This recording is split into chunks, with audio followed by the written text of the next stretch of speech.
I found this on the street. Somebody was moving in Maine.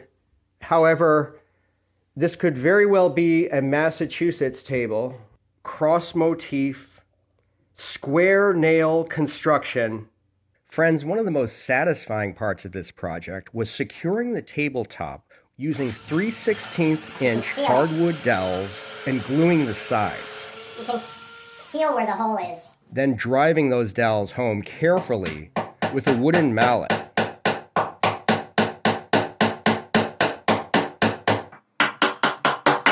This bottom bracket was in pieces. It just lifted right out of there.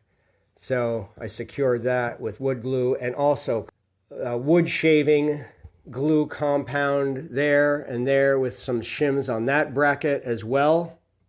There were several large cracks in this table, including this main one up top.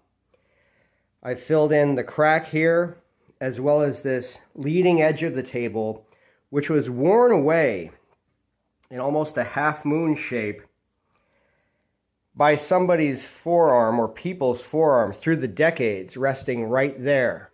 So I filled that in with the wood shaving carpenter's glue compound as well in here, but the Minwax did not stain the glue wood shaving compound.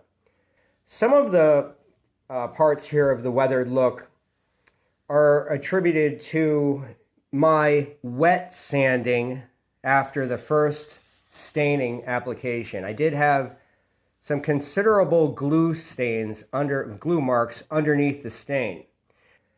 So I used successfully either brown shoe polish, worked very nicely, although leaves a more waxy finish. And as well, I did this for the other glue stains as well.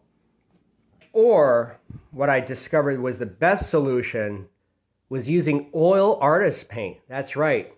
Burnt umber was a perfect match right in here. And I mixed in just a titch of red as well. And then I also finished off that compound crack in there with the oil paint. And that really blends in beautifully with this weathered look surface. You can see here some nice veneer on the first drawer here. Looks like a flamed maple to me. It does have a lock on the desk. It's double drawer. And I've put bar soap along the sliders there to help that. Thanks for tuning in today, friends, and checking out this epic table. I'm really looking forward to reading your comments on this one. And if you know anyone who is into this stuff, especially an expert in New England antiques, please forward this video to them. I would really appreciate that.